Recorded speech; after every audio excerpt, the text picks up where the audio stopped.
Bonjour, aujourd'hui nous allons calculer la vitesse des ultrasons dans l'air. Alors quel matériel avons-nous?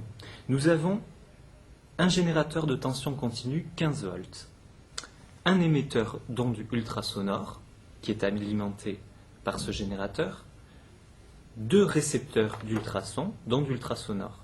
Ces récepteurs reçoivent les ultrasons qui sont convertis en tension électrique et visualisés sur cet oscilloscope. Dis-moi Julien, sur quoi sont disposés ces deux récepteurs d'ondes ultrasonores? Il faut le noter, c'est vrai, tu as raison, ces deux récepteurs d'ondes ultrasonores sont situés sur une règle graduée. Bon Julien, on passe à quoi maintenant alors? Maintenant, nous allons passer au branchement. Alors, nous allons mettre en marche le générateur de tension. On rappelle que l'émetteur d'ondes ultrasonores a besoin d'une tension de 15 volts. Donc, nous allons régler le générateur à 15 volts. Alors, passons au branchement. Nous allons donc relier la borne rouge du générateur à la borne rouge de l'alimentation de l'émetteur d'ultrasons. Et deuxièmement, la borne noire, la masse du générateur, à la borne noire de l'alimentation de l'émetteur d'ultrasons. Poursuivons maintenant le branchement. Nous allons relier ce récepteur à l'oscilloscope. Comment?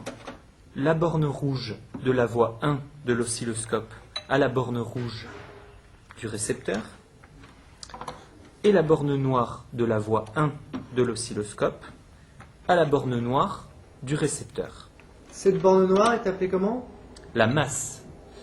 Allez Julien, on y va, donc on dispose des éléments maintenant. Voilà, donc nous allons prendre notre règle graduée, mettre le récepteur d'ultrasons comme ceci au bout, disposer le premier récepteur d'ultrasons sur le repère 0 de la règle graduée et écarter le deuxième récepteur d'ondes ultrasonores de 30 cm. D'accord, donc tu as branché évidemment le deuxième récepteur, tu l'as branché sur la voie 2 de l'oscilloscope, hein, c'est ça? Le deuxième récepteur a été branché de façon identique au premier, borne rouge sur la voie 2 exactement de l'oscilloscope, et la borne noire, qui est la masse, rappelons-le, sur la borne noire de la voie 2 de l'oscilloscope.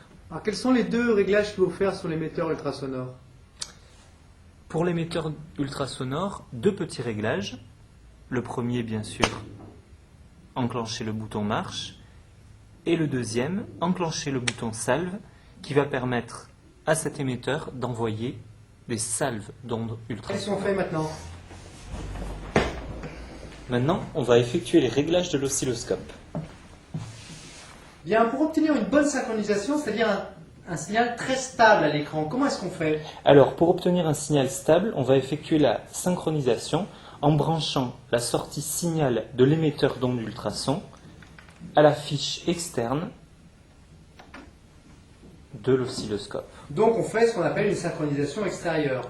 La source de synchronisation doit être réglée sur quoi par conséquent? La source de synchronisation, par conséquent, est réglée sur externe. Merci. Alors, première étape, on va passer en mode dual pour visualiser les deux courbes à l'écran de l'oscilloscope. Maintenant, on va régler le niveau 0 volt au centre de l'écran pour les deux voies. Qu'est-ce qu'on fait? Alors, pour cela, on va appuyer sur les deux repères GND et ensuite régler nos courbes à l'aide des boutons position sur le repère 0. Voilà, GND qui veut dire ground ou masse en français. Hein. Exactement. Bien, pour voir maintenant les deux salves d'ultrasons, qu'est-ce qu'il va falloir qu'on règle? Alors, nous allons régler les calibres de tension et de temps. Alors, nous allons régler le premier calibre de tension sur 0,5 volts par division et le second calibre de tension également sur 0,5 volts par division. Alors, passons au réglage du calibre de temps que nous allons régler sur 0,2 millisecondes par division.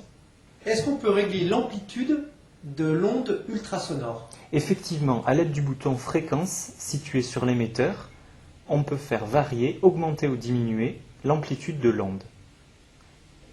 Donc nous allons la régler sur l'amplitude maximale, comme ceci. On va mesurer maintenant l'intervalle de temps delta t qui sépare la réception des deux ondes ultrasonores. Qu'est-ce qu'on utilise comme bouton? Alors on utilise le bouton curseur on dans un premier temps et ensuite le bouton curseur fonction jusqu'à obtenir le repère delta t qui s'affiche ici sur l'écran.